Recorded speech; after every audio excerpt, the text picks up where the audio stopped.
ESPN 94.1 FM and AM 930 present The Drive.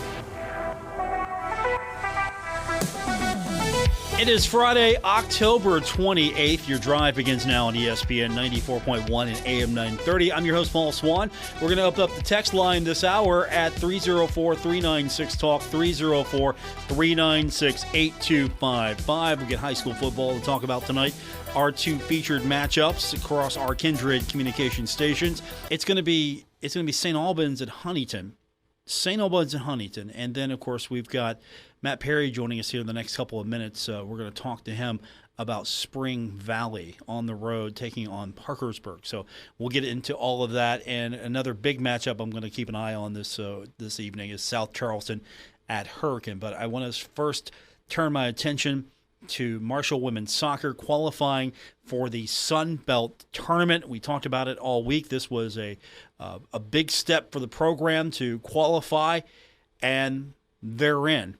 And joining us now to talk about it is the head coach of the Marshall women's soccer team with the best last name at Marshall University, Michael Swan. He's with us now. And did you know I was talking you up all week? Did you know that? I'd heard the rumor. Yeah, I was talking you up because this is a great step for the program. You get into the Sun Belt tournament, and anything can happen once you're in the tournament. So I'm sure you got to be feeling really good right now where you're at, how the team is performing. I know you didn't get the win, but still you did enough in the regular season to get into the tournament, and that's what really counts. Yeah, absolutely. About 3 weeks ago, we had a double game week against the two Georgia teams, and felt we could have came away with points that week. We didn't. We sat down as a coach and staff. We challenged the team, with really making it, getting our heads down and putting them together, and really making a push. And the push that we made against basically the top of the league teams, we've came out that with a lot of points, and it's got us to the tournament. So delighted for the student athletes for how they committed to it and pulled the season around and got the reward by getting a berth in the conference tournament. What does postseason mean for Michael Swan? It's a new season, a new opportunity. I think it's an opportunity for any player to go out and really play loose, play to their potential. We've got an opportunity. We always say, and the old saying, if you're in it, you can win it. I've been able to do that in my career as a coach, and I've been able to do it as a student athlete as well. And I do feel that the program where it is and how we're playing, we can do that. This next week. So really just happy to see them get there. But more than anything, it's the look on the faces, the determination, the work they've done to get to this point, that it's all going to pay off when we get on the plane tomorrow to Florida. Is this not Florida. We're going to fly into Florida and then end up in Alabama. I was going to say, yeah, I would like to go to Florida as well, but yeah, Alabama is just as nice, especially for the tournament. Is this a moment that moves the program forward, win or lose at the conference tournament? Is this a turning point for this program, or is this a solid next step? It's a solid next step. The next step for us is to get a win, against App State on Monday. We can do that. That's the statement, is really going down there and winning the game, and then moving on to the next round. And then every game's a new step, every game's a new challenge. So this is it's a good moment for the program, simply because it's new conference, and we're in the conference tournament. Conference USA, the last time Marshall women's soccer were in a postseason tournament was 2015. It's 7 years. 7 years have passed, and we're in it, and we can win it. Michael Swan's with me, head coach of the Marshall women's soccer team, qualifying for the postseason. So the opponent is Appalachian State. You're the 10 seed. How do you feel going into this matchup with App State? We feel good. We feel good because we played them. we've got to see a lot of film on them simply because the way the schedule was built out. Teams that we played, they've just played. We know them as an opposition. They're an organised team, but with any team, you've got to find their weaknesses. And, we're going to rewatch the game that we had against them, see where we were weak, fix those problems, and then really see where they can be exploited. And we did that on the day against them a few weeks ago. So we'll be ready to go against them and really give them a good run. So I would say going into it, the confidence within the squad's pretty high, but we're not going to underestimate them in any shape or form. It's tournament play now. Michael Swan's with me. The team is in the tournament, the Marshall women's soccer team in the Sun Belt tournament. How does this help you move the program forward? We talked about a forward step, but you're trying to build a program. You're not just trying to put together a good team. You're trying to build a program. So where does this help you now that you're able to take this step? Well, there's two types of goals you've got. You've got internal goals, which are the goals that we've got within our program, and then external goals are what you put down on paper and really look to strive towards, so others on the outside can see the progress. Internally, the progress that we've made, with the program this season is just getting them to really believe that they can bounce back and they can get in winning positions, qualifying for a tournament. So, for our goal setting, what we did this season, we put down realistic goals and, staggered them out, what the process is to get to that goal. We're not going to shoot for the lofty heights.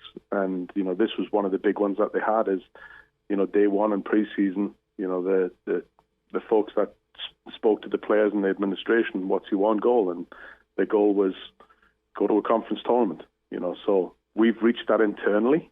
Externally, everyone can now see, wow, they're making progress, but, it's not just about the external goals. It's what we've been doing within the four walls and how they've been performing. And, now the program knows what it can do, reach its potential, go up against the top teams in the league, get points, win games. And, we're taking that down to Foley. Does this make your team pretty dangerous, knowing that you have nothing to lose, everything to gain? 100%. I mean, we've that's kind of how we approached it. After the losses against the Georgia teams was, what we got to lose, go out and play. We're playing JMU at that point, top of the league, and 1-1, a game that could have went either way. We've got players in our squad that are just dynamic, explosive, players that can unlock a back four, and then players that can really make it physical. And I think we're seeing that now within our team. Is you're a very dangerous team when one you're going into something fresh and you're the underdog, but at the same time you're going into something where you're really playing well. You've got to be feeling good about yourself and your chances. Michael Swan's with me. He's going to Florida, then to Alabama to play in the Sun Belt tournament. So you've been in Conference USA for a while. You know how Conference USA is run, how it's put together, how the postseason works, tournament, all of that.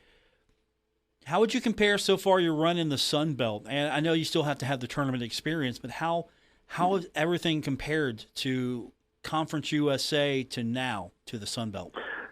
Well, it's very similar. I mean, it's coming. This season came down to the last kick of the game.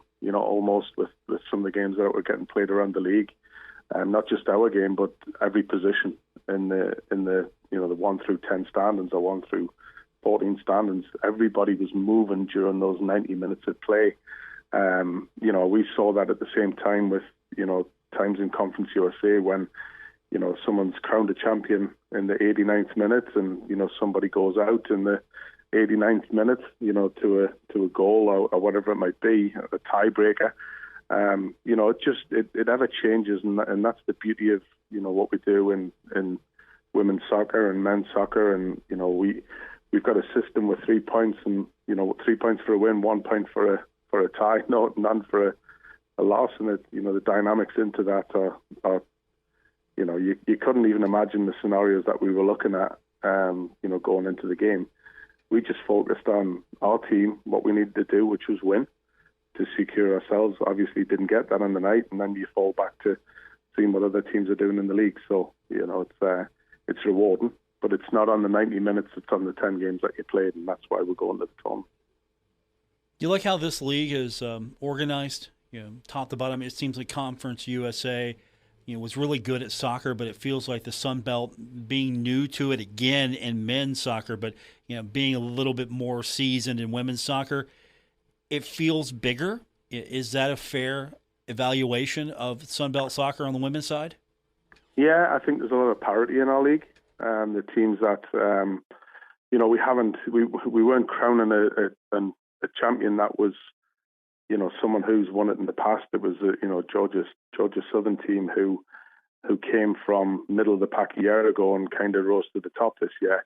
So there's a lot of parity in our league, so it makes it exciting. I think what we've got to do as a league and as coaches is really galvanise that and challenge ourselves to maybe go and challenge other conferences that we're up against or there or thereabouts, and get some wins against them, and then it puts you in a much higher RPI seeding as a conference, and that's what we're striving to do. We've talked about that as a group of coaches, and we want to continue to keep progressing the league. Michael Swan's with me, so any send-off party, anything going on here, or just business at hand, straight off to Florida, then to Alabama? Well, we're still in Norfolk. Still in Norfolk. Okay, so you're smartly traveling. Then you're just going to leave from there. Yeah, we're going to leave straight from here. Just leave straight from here, head to Pensacola, and then drive across to Foley tomorrow. But what I've heard in the text messages and the pictures that I've seen from folks around town, people having watch parties. My neighbour had a watch party. They've got one going on Monday. Halloween night, to see the student athletes play. I know people all over campus, the text messages, the support have been amazing. But a big point, and this is something that I really want to strive and thank a lot of people for, is we played a lot of home games this year, and we've been to a lot of places throughout the season, and there's nothing that touches the support that we get at Hoops Family Field. I think we've averaged over 500 people in the crowd per game. Started off with 1,000 plus, in the first home game, and without that support, you've got to kind of look and go, would we have been in the position that we are? And without them, you've got to question that a little bit. So thank you to all the people that came out and supported us and were part of it, part of getting us here today. How does that help sell the program when you're out recruiting? You compare Marshall to other programs, and you maybe look at win-losses, and it might not be where you want it to be. But then you mention something like that. How does that help? How does that compare when you go out there recruiting to a kid who's trying to decide? When we recruit and we talk to our parents and soon-to-be student athletes, we talk about how special Marshall is and how much support that we've got. And, there's not many places around the country that have got the passion and just the love for the university. It sells itself. I mean, a lot of people just choose it simply because, what we've got as a supporting community / town, half the state. We're all getting behind one another, wherever we go. And I think that's the most rewarding thing for the student athlete, is to know that they're wanted, know that they're supported, because you can go to many other places and you just don't feel like you're getting much out of it. But our fans support everyone, from women's soccer, men's soccer, all the way through to football, volleyball, cross country. I mean, they're just fantastic people who support a fantastic university. Chris Grazzi is seasoned with these last few years, but I think he's got some competition now with you. You can tell him how it works at the Sun Belt tournament next week. You can tell him how it works now. Yeah, we can, and he can give us a lot of advice too. I mean, Chris is a national champion. Proud of him and what he's done with his program, and we talk on a regular basis, pretty close to one another. And he talked about his process of how he got to where he was with the team in 2020, and he said, we got to the tournament in his second year, conference tournament, and they did a little bit of damage, but he knew that the next year it was going to take another step, and he was realistic with that, and you saw where it took off from there. And it's similar to what we've got. This is kind of technically the second season that I've been at Marshall, given the COVID year, and we're in the tournament. So not promising national championships by any means, but what I'm promising is, the program's progressing, it's moving in the right direction, and we're going to a conference tournament, which was a massive goal of ours, and we've reached it. Next week, when you're holding up the conference tournament championship trophy, we'll text Chris and say, "Okay, buddy, that's one for Swann in the Sun Belt." Put a little pressure on him next week. That's the competition. How many trophies can you both collect in the Sun Belt? Right. Let's get you on top. Let's put you there first. Let's do it. I appreciate you. I'm excited for you. I am happy that it happened. I knew it would happen, but still with a lot of anticipation. Just is it gonna work out? Is it gonna work out? Yes, they're in.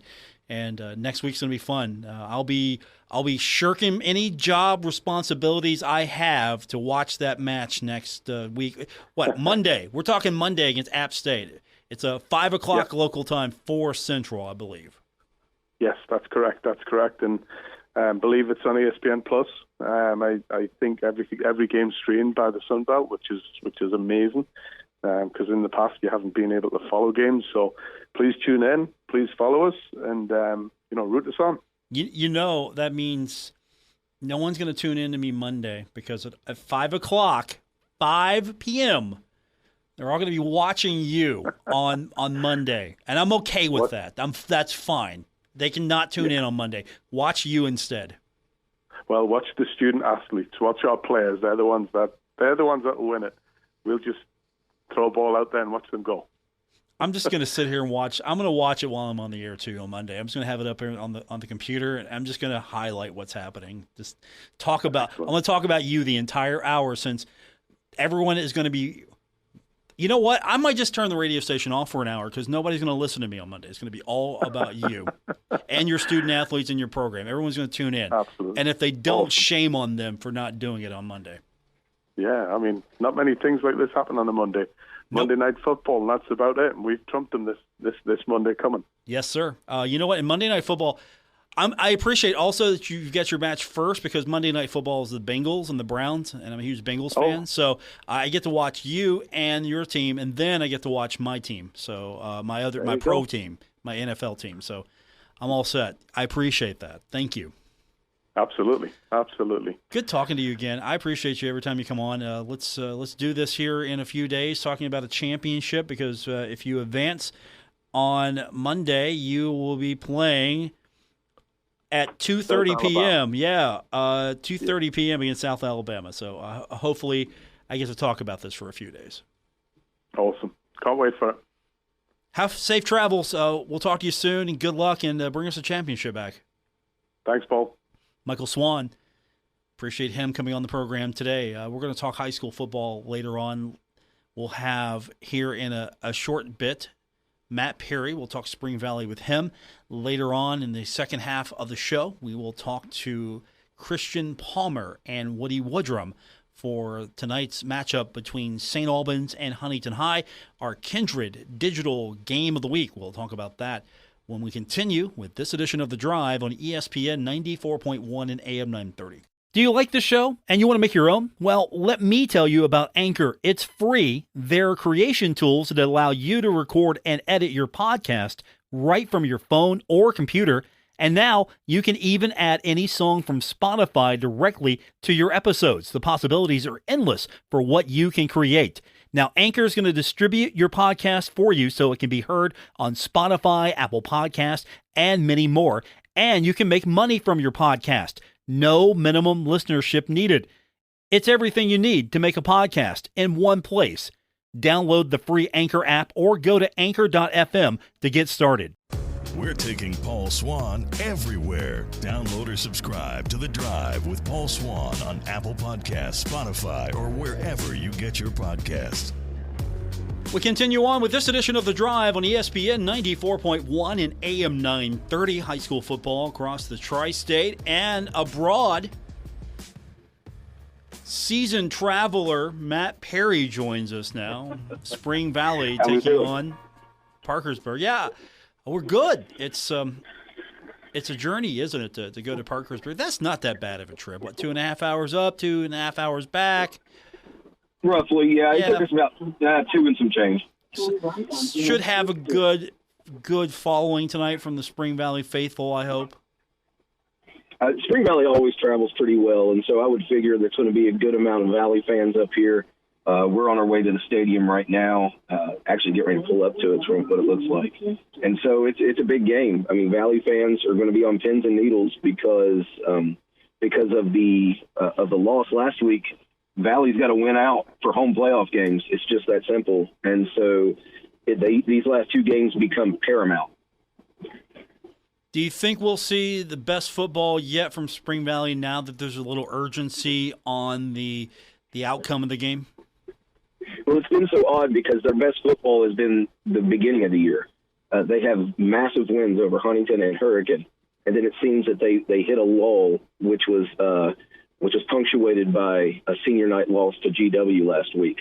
And so you would hope, if you're a Valley fan, that they can end the season the way they started it. 8-2 is nothing to sneeze at, obviously. If they win out, they're 8-2. They're definitely going to have at least one playoff game at home, and that has to be the goal at this point. If you could put your finger on it, what has been the cause of Spring Valley's, I don't want to say decline, but the lull here, from where they were at the beginning of the season to where they're at now, trying to get back to that point? If you can put your finger on it, what has been the cause? Offensive balance has been an issue. It seems that each week you don't quite know what team is going to show up on the offensive side of the ball. Spring Valley has been known for ages as a team that could run the ball.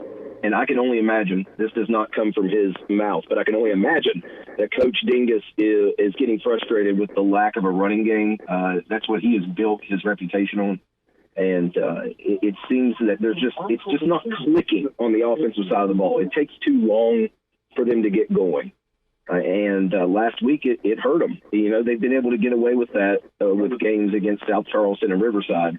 But George Washington is a very good football team, and they jumped out 23-0. And it wasn't until then that Spring Valley started looking like itself on offense. And when you're in a 23-point hole, that's almost an impossible task. Matt Perry's with us, and his digital assistant is with us as well. Where are you at? Are you still in the vehicle? You guys are. What do you got there? What? Yeah, well, we're in Mike's Tesla. As you can hear, she's being very bossy. But yeah, we're parking at Stadium Field as we speak, and I do love coming up here. One of the oldest stadiums in West Virginia. It's very nice. A lot of history, obviously, at Parkersburg High, so it's pretty cool to come up here and call a game. I enjoy it. Okay, so you guys are parking now. Good. I'm glad you're not driving. It's visiting radio. That's right. It's Mike Myers who's using the old cliche media to get the free parking. Nope. You ever do that? You've done that, right? You pull no, up. That's what we're trying to do right now. I'm sorry that I got silent for a moment. Bill's incredulously telling these people that we're with the radio station, and so we're trying to. Well, that's how it works. You just roll up like you own the place, and you roll the window down, and you go media.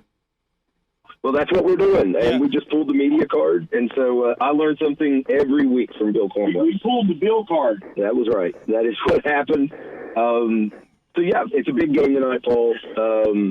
As cliche as it sounds, it's the last 2 weeks of the year. It doesn't matter who you're playing. You have to win these ball games.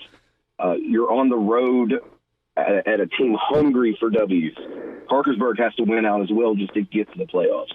And so it's two teams that are desperate for two different reasons tonight. All right, let's get let's stay out of the cliche valley just for a minute. So, yes, sir. Why is Parkersburg a threat tonight? Well, they're a threat because their offense eerily resembles George Washington's offense. And Spring Valley had its worst defensive game of the year last week against George Washington because they could not stop the pass. Parkersburg is led by David Parsons, a quarterback. He has 1,500 yards passing, and his touchdown-to-interception ratio is impressive. 18 touchdowns to 4 interceptions. they focus on the passing game. Parsons is also a danger running the football. He has 2 rushing touchdowns and 230 yards rushing on the year. He spreads the ball out to 3 different receivers who have caught more than 3 touchdowns. You cannot focus on one kid or one receiver in this offense. Last week, Spring Valley struggled mightily with GW's passing game, and so that is the worry. Matt Perry's with us tonight. Spring Valley on the road, taking on Parkersburg. We have that game for you on our sister station, 92.7, 98.5 The Planet. As cliche as it must sound, it is a must-win tonight to try to assure at least some home field advantage in the first round, maybe the second round.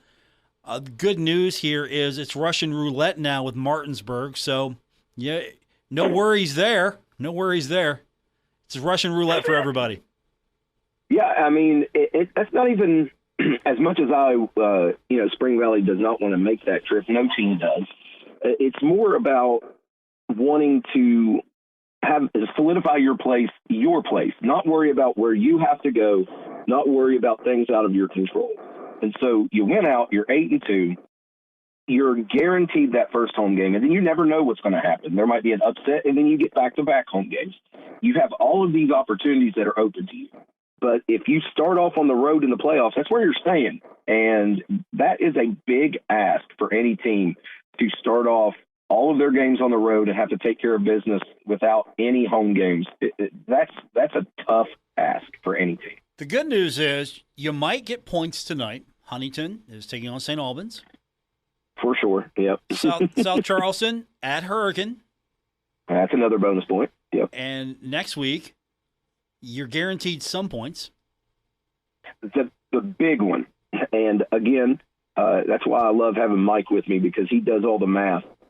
He says almost everything, if Spring Valley wins out, almost everything hinges on the Hurricane and Huntington matchup next week, and I believe University and Morgantown. And so those are 2 games that Spring Valley fans, as long as Spring Valley takes care of business, that's going to have a huge sway in what spot Spring Valley gets in the top 16. Okay, but again, Huntington Hurricane next week. There's some opportunity there. There's some point opportunity there. And according to Mike, if you're a Spring Valley fan, you want the Redskins to win that game. Okay, why, according to Mike, before I shut this conversation down, why? Because with the way the bonus points work, again, I might just put him on the phone with you right now, but how the bonus points lay out, it is actually advantageous to Spring Valley it's minuscule, but it's advantageous because of the wins that they have and the wins that Hurricane would have for Hurricane to beat Huntington. Okay. So it gives Spring Valley a better seed. Thus guaranteeing Huntington will win next week. I'm just telling you. I'm just telling you because you know why. You know why? Because now that's a thing. That's a thing now. So Huntington is competing against Hurricane and Spring Valley next week. There's so many games like that. Yeah, that's the cool part about being in the media. I don't have to worry about did I make this team up? Oh, we're going to fire them up. I'm just talking, from the media standpoint. As Spring Valley fans, you're definitely going to want to watch that game next week. Okay. For sure. Okay. Oh, we'll have math with Mike next week, but tonight it's Spring Valley taking on Parkersburg on 92.7 and 98.5 The Planet. We'll talk to you soon, buddy. Have fun tonight and enjoy the road trip back. I know you're looking forward to it. I'm so excited to drive home late tonight. I'll see you later, buddy. Have a good one. All right. That's Matt Perry.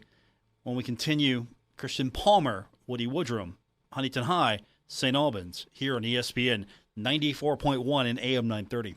This is The Drive with Paul Swann on ESPN 94.1 FM and AM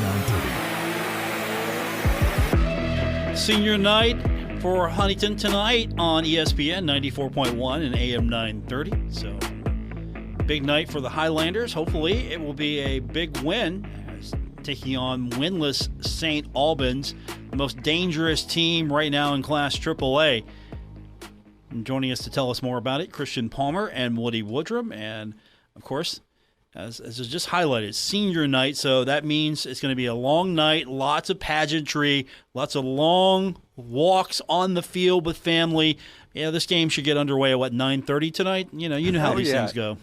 Well, you hope Yeah. that it goes fast, because last year Huntington was up 49-0 at the half, and the St. Albans coach, now, of course, there's a new coach now, but the St. Albans coach agreed to just go to like 4-minute quarters and the third and fourth quarters. And Paul, I honestly, I will tell you this straight.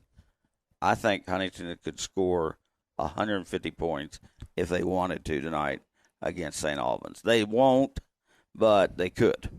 Yeah, I don't disagree with you, Woody. You mentioned it as well, Paul. An 0-8 winless St. Albans team that has really struggled all season long. Had a great chance last week to get their first win, fell just short. But, man, they've got a tough stretch at the end of the year. Huntington, then Spring Valley next week. No doubt. I mean, Paul, they, it's a brand new coach, Willie Washington, and takes over, and he's in his first year.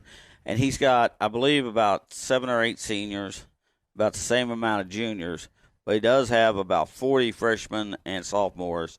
And I'm sure he's trying to build with that group for the future, because, there's not much where to go. And honestly, I was glad for Carl Lee last week, got his first win.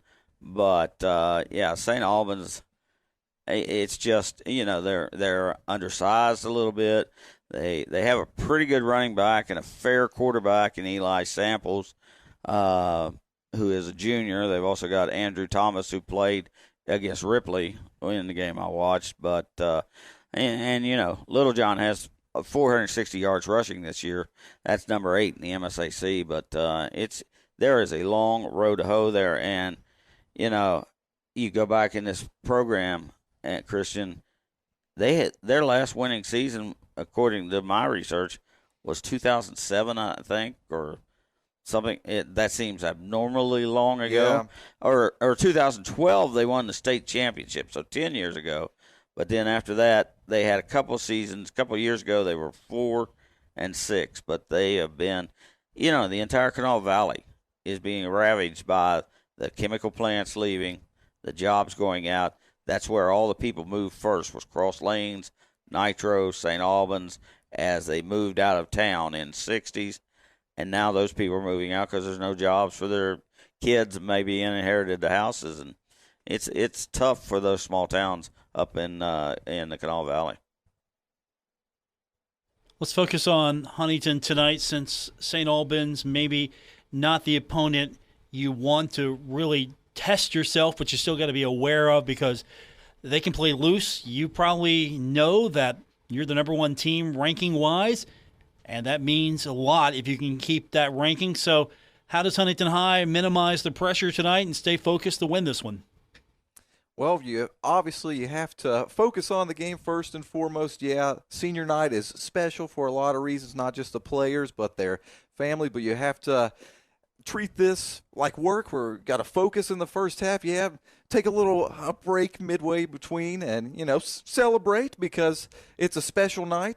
You think about this when you're growing up as a kid. Eventually, get to play for this team, and it's finally happening. And then it time runs out so short, but you have to stay focused, obviously. And I think one of the biggest recipes to a win, Paul, is just for the Highlanders to continue their great offensive attack. Over 40 points in every game this season since the season opener against Spring Valley. Okay, let me re-ask that. How do they stay focused then? I mean, yes, they have to be focused, but how do they stay focused knowing that they should win this easily, but then again, that's not how it works? Billy Seals plays one at a time, though, and I mean, it's so cliche for coaches to say that, but he's got the kids to buy into it, and there's only about 8 seniors that are actually probably going to be able to play. There's a couple of injuries and whatnot on the roster, but what they did last week was more amazing than anything they might have to do the rest of the season. They had the flu all week. Well, it was the second week. And Deidrick Graves missed one game 2 weeks ago, and then it spread like wildfire, like flu does on a team. And they had to take Robbie Martin, who got about a half of the Thursday practice at center when Will Elk was so sick. He left during practice last Thursday and went home. They moved Wyatt Atkins up to take the left guard position and moved Tyrus Mayo over to the left tackle where Robbie usually plays because Elk couldn't play. And, I mean, Robbie Martin probably moved his stock up a bit. Oh, yeah. He didn't have one bad snap on offense against a good Midland team that comes right up the middle after you. He blocked well, and he snapped the ball well. Carson Carter had to take the long snapping. He's the brother of special teams coach Cody Carter, and he did so well, he's going to be the long snapper for the rest of this season. He's another senior.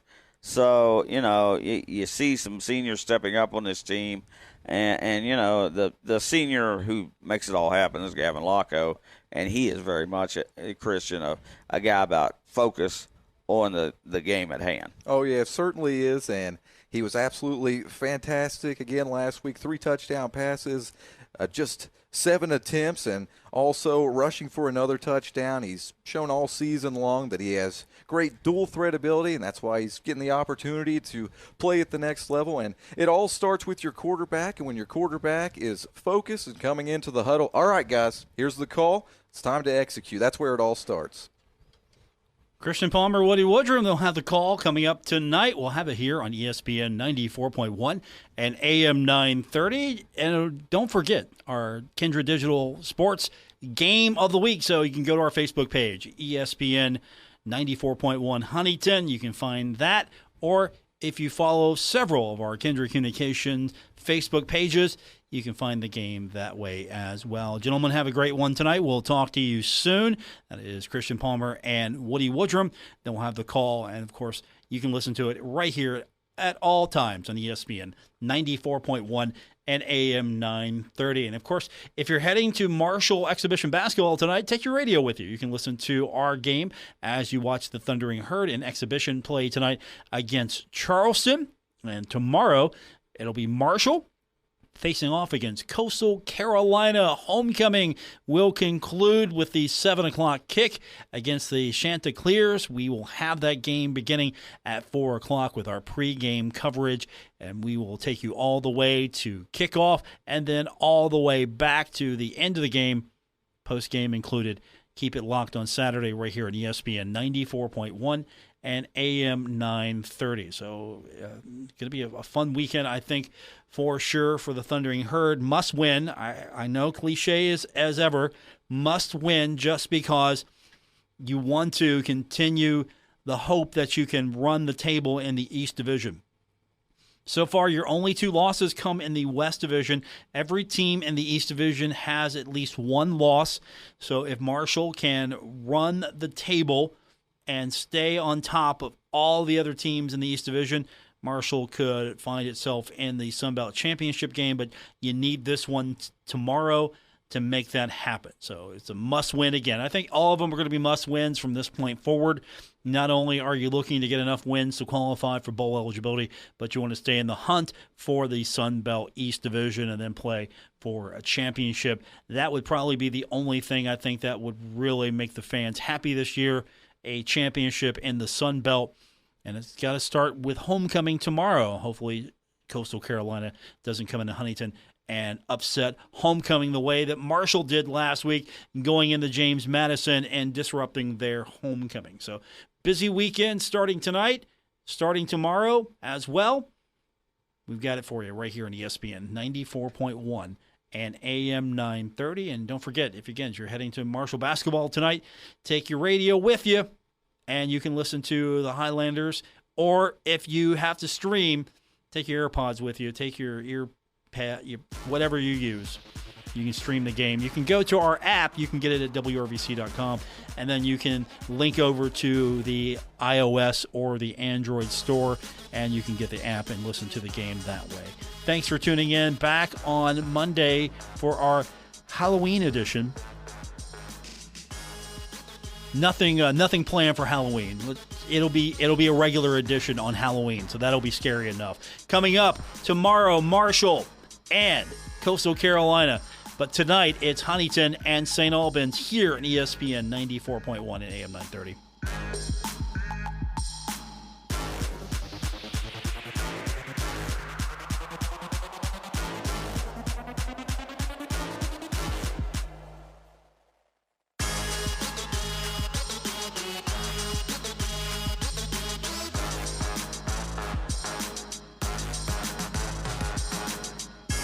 WRBC Huntington, W227BS Huntington, your flagship home of the Marshall Thundering Herd and The Drive with Paul Swan, ESPN 94.1 FM and AM 930.